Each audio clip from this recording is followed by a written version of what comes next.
최덕신 변호사의 법률 체크. 이번에는 상간녀 소송 2차 가해와 상간녀 소송에 대해서 말씀을 드려보도록 하겠습니다. 법은 정의를 실현하는 도구여야 합니다. 그러나 때로는 법적 절차가 가해자의 방패가 되고 피해자의 영혼을 파괴하는 창이 되기도 합니다. 특히 최근 종교계 그루밍 성범죄 사건에서 가해자의 배우자가 피해자들을 상대로 제기하는 이른바 상간녀 위자료 청구 소송은 법의 이름을 빌린 최악의 2차 가해라 해도 과언이 아닙니다. 최근 문제가 된 교회 A 목사의 사례는 이러한 2차 가해의 전형을 보여줍니다. A 목사는 자신을 성령의 대리자, 평생의 지도자로 신격화하며 교인들을 심리적으로 지배했습니다. 그는 이른바 친위 조직을 만들어 젊은 교인들의 일거수일투족을 감시했고 연애와 결혼 같은 지극히 사적인 결정권마저 박탈했습니다.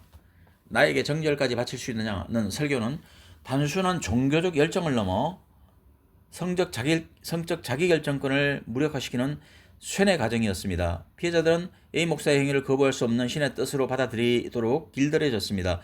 이는 형법상 위계 또는 위력에 의한 간음이자 전형적인 그루밍 성범죄입니다. A 목사의 범죄 사실이 드러나고 그가 횡령 범죄를 일부 시인하고 성범죄를 전면 부인하는 가운데 충격적인 일이 일어났습니다. A 목사의 부인이 성범죄 피해자들을 상대로 상간녀 손해배상 소송을 제기한 겁니다. 이는 성폭력 피해자들 한순간에 가정을 파괴한 부도덕한 상간녀로 낙인 찍는 행위입니다. 그루밍 성범죄의 핵심은 겉으로 드러난 동의의 형식이 아니라 오랜 세뇌와 길들이기로 인해 거절할 수 있는 의지 자체가 박탈된 심리적 한거불능 상태였다는 점입니다. 이러한 심리적 한거불능 상태에서 당한 피해를 불륜으로 매도하는 것은 사건의 본질을 왜곡하는 것을 넘어 피해자들에게 회복할 수 없는 수치심과 고통을 넘겨줍니다. 실제로 해당 소송을 당한 피해자들은 극심한 스트레스로 유산을 하거나 정신과 치료를 받는 등 심각한 후유증을 겪고 있습니다. 물론 신앙을 잃어버린 사람도 있고요.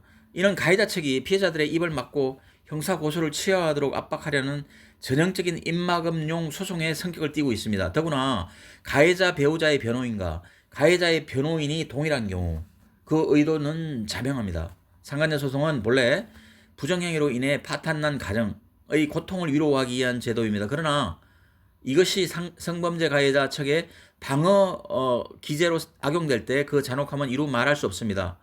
법원은 이러한 소송이 제기되었을 때 외형적인 성관계 사실만 볼 것이 아니라 그 이면에 깔린 지배 종속관계와 그루밍의 맥락을 깊이 있게 들여다봐야 합니다. 성범죄 피해자가 도리어 피고석에 서서 자신의 도덕성을 해명해야 하는 비극은 막아야 합니다. 과연 가해자와 가해자의 배우자 사이에 실질적인 이혼 절차가 진행되고 있는지, 함께 살고 있으면서 이런 짓을 저지르는 것은 아닌지, 같은 변호인인지 여부, 이런 관점에서 자세히 들여다봐야 되는 것이라고 생각합니다.